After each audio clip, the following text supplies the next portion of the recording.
बाचस्पति महोदय, आज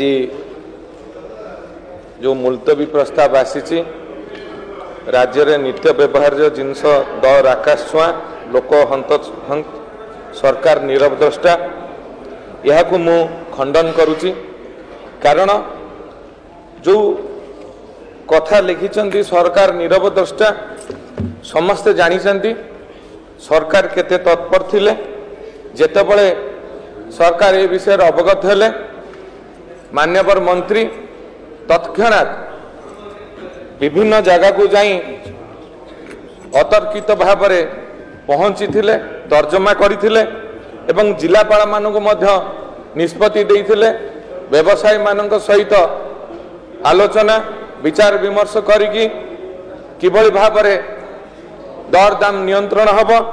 विशेष करी आमे तो ये जो 24 वर्ष रे मोर विधायक बंधु माने कहले आमे 9 वर्ष थिलु, ये तो सत्य। ये जो 9 वर्ष आमे थिलु आपण माने आज अच्छी 9 वर्ष आपण मानक सहित भारतीय जनता पार्टी रा सरकार थिला। से समय केंद्र रा छाट से समय केंद्र रा छाट आपण को ऊपर थिला, जोति पई सब नियंत्रण नथिला एवं आपण सचेतन ही चलुथिले। मुरबी जणे थिले जेतेबळे 2009 परे आपण माने सरकार एकाकी गठन कले, एकाकी सरकार रो दायित्व नेले। सेतबळे आपणकर नीति आदर्श नियति किछि रहिला नाही। सेबे ठारू आपण मानिचंत 2014 पर ठारू दर दाम वृद्धि होईछि, सेथि पई आपण माने ही दायी। सेथि पई 45 दिन वर्तमान आसीथिबा सरकार दायी नुहे। एवं एठी जो आलू कथा कहिले, टमाटो कथा कहिले, पियाज कथा कहिले, अत्यंत लज्जाकर विषय। ओडिशा एक कृषि प्रधान राज्य। ओडिशार 90% लोक कृषि उपर निर्भर करते। एवं आपण माने 15 वर्ष रे कोन कले, जो कृषिजात द्रव्य चाषी माने उत्पादन कले तार संरक्षण रो व्यवस्था कले नहीं कि तार मार्केटिंग रो व्यवस्था कले नहीं। मु जगतसिंहपुर निर्वाचन मंडली रु आसी, आमर केवल परिचय होउची कृषि एवं होउची शिक्षा। मोर भाई जने से दिन कहूथिले बंधु जे बालेश्वर शिक्षा क्षेत्र रे 1 नंबर, सेतरे स्टैटिस्टिक्स कहूछ जगतसिंहपुर जिला शिक्षा क्षेत्र रे 1 नंबर, संस्कृति रे 1 नंबर, क्रीड़ा रे 3 नंबर एवं आमे सबु क्षेत्र रे आगे रे अछु।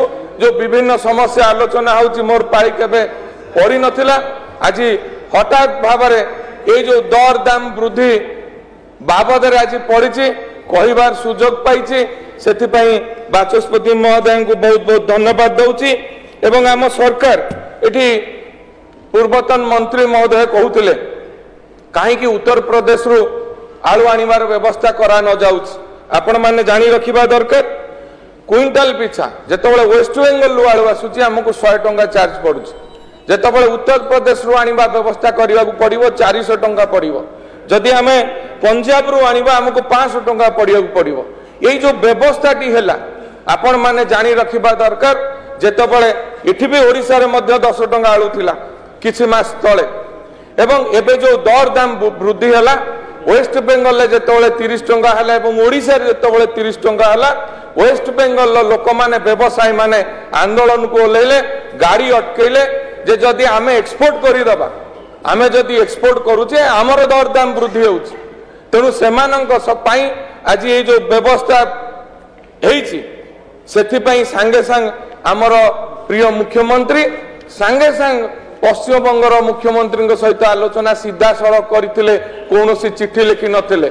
हमर जोगाण खाउटी मंत्री निजे जाइथिले घर भितर नथिले, कोनोसी लोक को पठेई नथिले मंच बांधिया पई, कोनोसी लोक को पठेई नथिले जाइकरी दरखास्त आह्वान करबा पई। तेणु आमर आपण माने जानी रखिबा दरकार। मोर भाई एठी कहउथिले जे पेट्रोलियम मंत्री कहिथिले जे होची राज्य चाहिए तार होची मूल्य कमी पारिबो। आपण माने जानी रखिबा दरकार से समय शुणु से समय केंद्र सरकार राज्य सरकार अधिक टिकस नौथिले 1 लिटर पेट्रोल एवं डीजेल पिछा एवं केंद्र मंत्री कहला परे अन्य राज्य माने कमेले ओडिशा राज्य तत्कालीन सरकार कमई नथिले जोथि पई तेल रेट कमिवो 45 दिन रे सुनंदु 45 ऐतिहासिक निष्पत्ति निया जायछि मु तो समय बाबरू जाऊ नहीं आपण माने डरी थिले 4 द्वार खोलिबा पई आपण माने 100